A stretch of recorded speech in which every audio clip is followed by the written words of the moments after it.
But let's start here.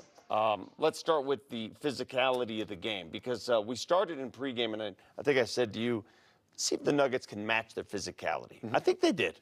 Oh, yeah, there's no doubt they did. Yeah.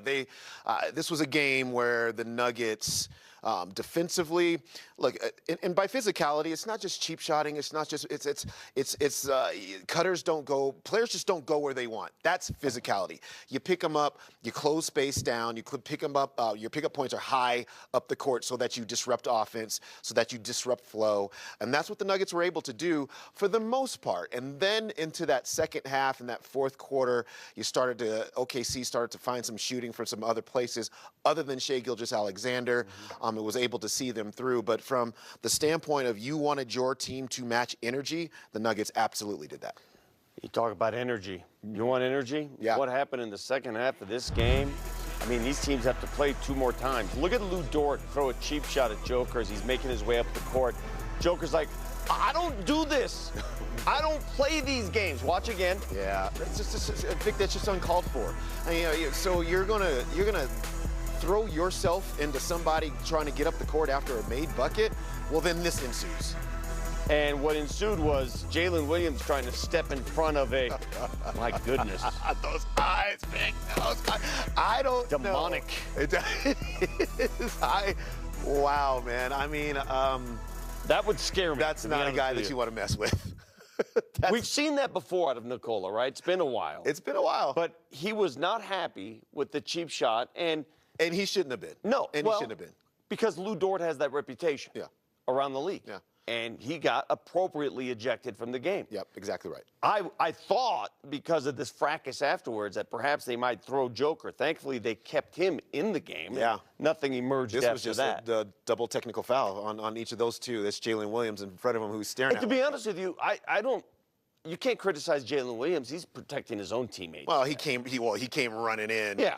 Well, he's saving a guy who cheap shotted another guy. So okay, and so this is why you get Jokic looking like that. So why are you here at this point? Yeah. Because you're running in and your guy started this. Sure. And so he snapped, and I understand that face right there, because that's a face I would have made if somebody would have been running up on me after I took the shot. So the question after this is, like, how do you respond as a team? Nikola missed a lot of shots after this, and he did. And so it took a lot of 3-pointers, missed a lot of 3-pointers. Well, at the end of the regulation, the last 3 minutes of regulation, CB makes that 3, and the Nuggets go 1 for 4 in the final 3 minutes. Yeah. And then 2 for 10 to start overtime. Correct. Right. That's Jamal hit the last 3 3-pointers there, but yours, that what you said was the full story. Yeah. And that was, they could not make shots in overtime. And look, that's again, Oklahoma City defensively gets into you. They force you to execute at all times. You had a couple of just kind of mental mistakes, I think. You had the Tim Hardaway get in the air and throw the pass that gets stolen.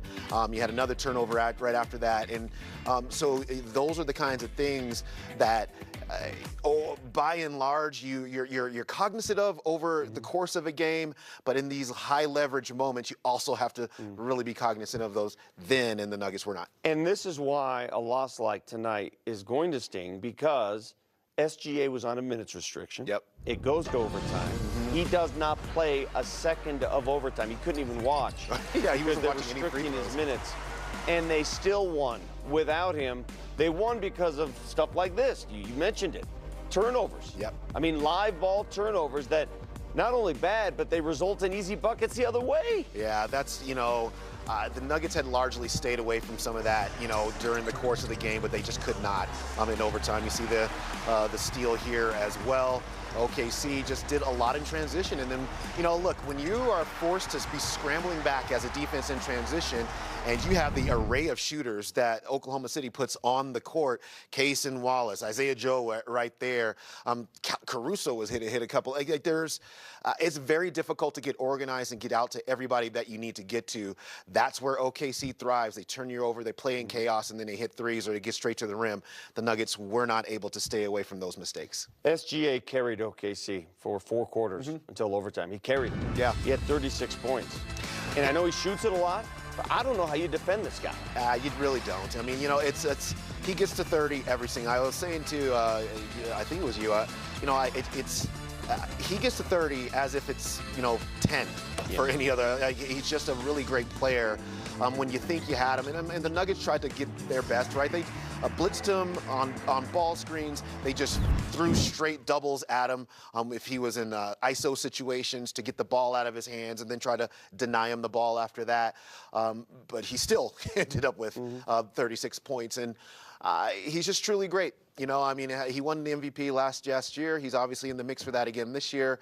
And so I think if you're the Nuggets, you look at some of the things that you did well against him, and you try to just repeat those in your next. But he is a very tough customer. Can I ask you a rotational question? Because I know the game got a little crazy at the end, but it's a sandpaper game. And this is what I mean by that is it got physical, it got crazy, little plays, little deflections. I would have liked to see Bruce Brown late in the game because that's what he does best. Yeah, Bruce Brown late in the game, and then Bruce Brown in overtime. He didn't play at all. Didn't play at all in overtime. Yeah. So this was this is a Bruce Brown kind of game, right? I agree. Things get chippy and scrappy, and totally that's the kind of the and you're in need of game-changing, momentum-changing plays. And so even if he's not making shots, the fact that he could get on the floor and get you an extra possession, he can get you a defensive stop that maybe you didn't get. That's his value, but he wasn't on the court. Yeah, I just got a text from my wife. I hate OKC. Easy. I know. I thought I was the emotional one. It's funny because when the Nuggets play Minnesota, we walk away from those games and go, "Whoa, is that the rivalry now?" But after seeing this here, this is going to be... Sports hate is fun, isn't it? It's great, just man. sports hate. It doesn't mean much. It's just that's when you know a rivalry is here, and there's definitely one between the Nuggets and... What we expected. Both teams obviously know each other well from the 7-game series, playing each other 4 times a year. So it was, I didn't think we met theirs in Denver. I thought we did tonight. Unfortunately, we didn't finish the game off. You give their role players credit. Those guys made huge shots at the end of the fourth. The desired effect was to get the ball out of Shea's hands, and other guys stepped up. They're a great team. They have a lot of depth, and give those veteran players a lot of credit, especially Caruso, the 2 threes that he made. Lou and Joker, and then the ensuing stuff there in the fourth. Yeah, I need to rewatch what happened with Dort. They said that the play looked malicious. I didn't see it. Obviously, that's how the officials saw it. And obviously, Nikola, he reacted to it. It was an emotional game. So it's, like I said, that we played against each other a lot. Unfortunately for us, we create 20 corner threes, and we just went cold in the second half. And you couple that with the 7 turnovers in the fourth quarter and overtime combined, including 2 in transition when we had control of the game. And I think it's just one of those things where we can't start the second quarter and the fourth quarter the way we did. The start of the fourth quarter, I think it was 11-2 or 12-2, and the second quarter was 11-2. And so I'm putting guys back in way too early. And I think I wore our guys out trying to get control back of the game. So we just had to have a better performance, and the guys coming in had to be ready to go. Give their bench credit. They blitzed us in both quarters. Nicole and other players have said in the past they want to emulate OKC's physicality defensively and even towing the line of fouls. Did you feel like Nicola's reaction to that was sort of a pent-up frustration response to something more general than the one play, or isolated? I'll say this. I think his frustration is sometimes because the game's officiated differently out on the floor than it is near the basket. I think he was reacting to what was being done to him, and his reaction's not going to be to cower away. He's competitive. So when we play them again, whatever it is, in like 10 days, I'm sure it'll be the exact same way. But we're not going to play the way we did in Denver. Like I said, we're going to be physical with these guys. And you have to play that way, especially out on the perimeter in today's game. So, I know why he's frustrated. I can feel his frustration with all the contact out there. He shot 5 free throws. It's just part of the game. The closer you get to the basket, it seems like for a bigger guy, it seems like it's called a little bit different. But he has to react to that the right way, concentrate and finish your contact.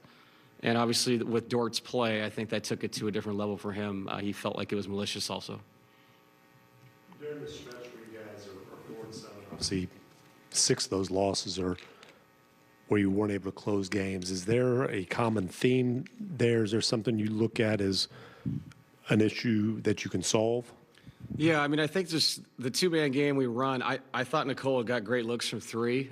They have not fallen at the end of games, so we went inside, and obviously they brought a secondary defender to him with Chet. And that's the gamble you're playing with. You know, if you put him on the block, you're basically saying he's not going to shoot the ball because the second defender's coming. So you want Jamal and him to have chances to make plays in space. And obviously we went too early at the end of regulation.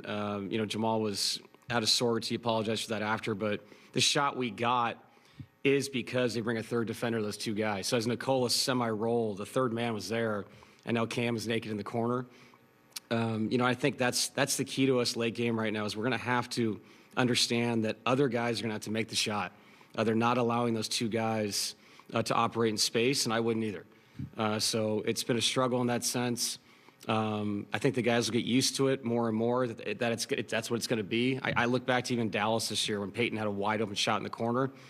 I'm going to live with those shots with our guys. I trust them. You know, we went to side pick and roll a little bit more tonight, trying to operate with more space on the side. The rotation's longer for a third defender. We have to keep working at it, though. We keep working our way to the end of these games, and we're not finding ways to finish them. So that's on me. You know, I have to keep looking at it, talk to our two main guys. What are they comfortable with? And, you know, we'll get there eventually.